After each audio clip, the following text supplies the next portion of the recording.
versículo maravilhoso, Jesus falando sobre Pedro. Eu acho Pedro um personagem incrível, porque ele era um homem de um temperamento extremamente forte, mas ao mesmo tempo ele era corajoso. Ele viveu 3 anos ao lado de Jesus, ele teve a melhor escola do mundo. De repente, no dia de Pentecostes, nós vamos ver aqui, ele é tocado pelo Espírito Santo de Deus, ele se levanta e ele começa a pregar, e com aquela unção do Espírito Santo, e ele prega, e quase 3.000 pessoas se convertem a Jesus. Ele tinha unção e tinha conhecimento da palavra de Deus, que quando a gente vê o texto, a gente vê que ele conhecia a Bíblia todinha. Então ele tinha conhecimento da palavra de Deus. Então, ele tinha conhecimento de Deus por quê? Porque ele teve a melhor escola do mundo.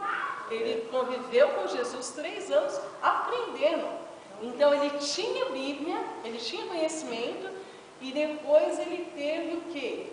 O Espírito Santo, a unção do Espírito Santo. Então uniu o conhecimento com a unção, e aí houve aquela explosão de poder, de maravilhas. E aí na primeira pregação dele, não na primeira pregação, mas no dia de Pentecostes, a primeira pregação, quase 3.000 pessoas se convertem. Irmão, pode falar.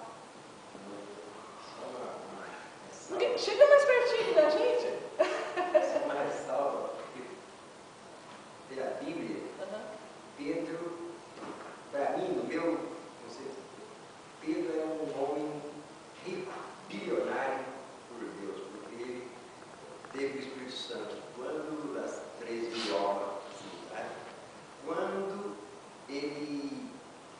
Ananias e Safira mentiram, quando ele foi... Só um minutinho, nesse caso de Ananias e Safira, que foi a lição que nós aprendemos na semana passada, ele teve algo maravilhoso, extraordinário, que foi algo chamado discernimento. Não, porque o Espírito Santo, Deus você mentira para homens, você mentira para o Espírito Santo. Deus revelou, ele teve discernimento e revelação de Deus através do Espírito Santo. Muito bem, pode continuar, irmão.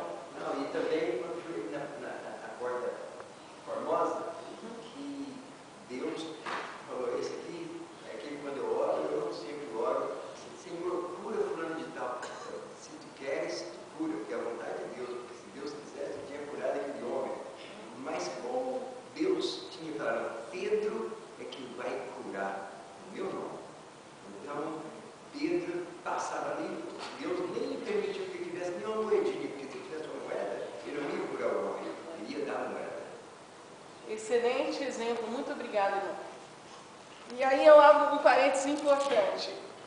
O que Pedro fala? Olha, eu não tenho prata, eu não tenho ouro, eu não tenho nada materialmente, eu não sou um homem rico materialmente, mas o que eu tenho, isso eu te dou. E já pega daqui, irmã, na sua mão, e já pega na mão do alegado, e já, em nome de Jesus Cristo, levanta e anda, e já tem uma atitude de fé. Então, ele tinha o mais importante no mundo, ele tinha Deus. E quem tem Deus, quem tem Jesus, tem tudo. Amém. É mais do que milionário. E hoje eu pergunto, o que nós temos para dar para alguém? Se alguém chega diante de nós com um problema, nós temos $1 para dar para essa pessoa? Ou será que nós temos a palavra de Deus e temos a resposta para aquele problema? Não, em nome de Jesus nós vamos orar e Jesus vai te curar. Em nome de Jesus nós vamos orar e Deus vai naquela causa lá no juiz e vai resolver aquele problema. O que nós temos hoje para dar para nós? Pode falar, quem levantou a mão para irmão? Eu sinto a respeito disso, para mim, um dos momentos mais altos da carreira de Pedro foi quando ele, na porta formosa, ele disse: não, Deus te levanta.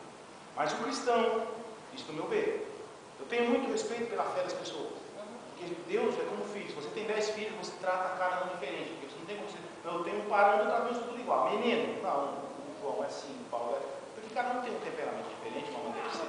E Deus não é diferente, ele trata cada um, então respeita a fé de cada pessoa.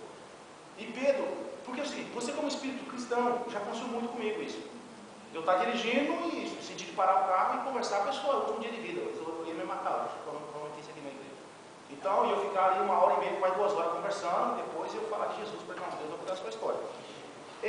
O cristão, alguém te pega uma esmola, porque Deus não quer. O que eu vejo, pastor? Deus não quer, irmão. Deus não quer te ver assim. Porque a vontade de Deus não é te ver pedindo. Porque Ele te deu, você é filho do rei, você sabe, então você tem. Ele disse, se crês, comerás o melhor da terra. As bênçãos te alcançarão. Então eu tenho que falar do evangelho para ele. Não é eu dar mais bola. O que você está precisando? Eu vou te ajudar. Mas é o seguinte, Deus vai mudar a sua vida a partir de hoje. Eu vou falar de Jesus para ele. Porque essa é a minha função como cristão. Não é eu ter dinheiro para dar para as pessoas.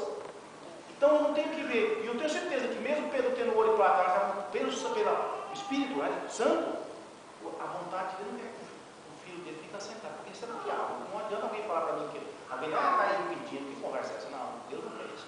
Então em nome de Jesus, levanta e anda. Hoje nós vamos ver uma coisa muito interessante, meu José Roberto, o seguinte, que nós temos que ter a unção de Deus, a palavra de Deus, mas que também precisamos dar financeiramente e ajudar na parte da assistência social, que nós vamos chegar lá, que é um conjunto de coisas. Então os irmãos entenderam bem o conceito de igreja? Amém. O que é igreja? A igreja sou eu, você, cada um de nós, que temos um. E aí nós temos também a igreja como um templo. Um local dedicado às pessoas virem para adorarem a Deus. Essa era a preocupação de Davi. Vocês lembram? Que Davi fala. Pode falar. Como é que devemos interpretar esse versículo que fala assim sobre essa pedra que daria a igreja? E as portas do inferno não prevalecerão. De que forma? O que Cristo estava querendo dizer com isso? Veja bem, Pedro tinha um ministério na vida dele. Foi chamado por Jesus para fazer a obra de Deus. Lembra quando Jesus passa, ele estava lá pescando? E aí ele vai, ele deixa a mulher, ele deixa os filhos, porque tem até a passagem de Jesus cura a sogra dele. Ele deixa a sua profissão, ele larga tudo e vem servir a Jesus. E ele se torna um apóstolo, um personagem muito importante. Então, o que Jesus fala? Olha, nós acabamos de ver que nós somos como pedras, como templos, que para que possa ser feito uma edificação que é a igreja de Deus, cada um de nós. Não acabamos de ler isso na Bíblia? Então, o que Jesus está falando é o seguinte, que através de Pedro iniciaria uma grande igreja. E que o inferno inteiro não poderia vencer essa igreja. Porque o nosso Deus é maior do que o inferno. Então é isso que ele quer dizer. Porque, veja bem, quando Jesus ascendeu aos céus, eles estavam lá no Monte das Oliveiras. Lembra que nós estudamos isso? Havia aproximadamente 120 pessoas. Essas 120 pessoas foram para o templo e começaram a orar, porque Jesus falou que mandaria o quê? O Espírito Santo. E eles começaram a buscar o Espírito Santo. O Espírito Santo, quando ele vem na nossa vida, o que ele faz, irmão Antônio? Nos dá um revestimento de poder. Nós somos impactados pelo poder de Deus. É algo extraordinário, é algo sobrenatural. Tá? Quando o Espírito Santo vem, que é o dia de Pentecostes, nós vamos chegar lá também, Pedro tem um revestimento maior de poder. Ele conviveu 3 anos com Jesus. Durante 3 anos ele teve o quê? Ensinamento, Bíblia, palavras de Deus. Ele viveu com o próprio mestre. Agora ele tem como se fosse uma bomba, no bom sentido, um revestimento total de poder. Então agora ele é transformado. Lembra que antes ele foi lá, ele cortou a orelha do soldado, que ele queria defender Jesus, porque ele era um homem bravo, ele era um homem dinâmico, ele era um homem que tomava decisões realmente. Ele era um homem que amava Deus, mas que precisava, como todos nós, ser lapidado por Deus. Mas quando o Espírito Santo vem, ele se transforma. E aí ele faz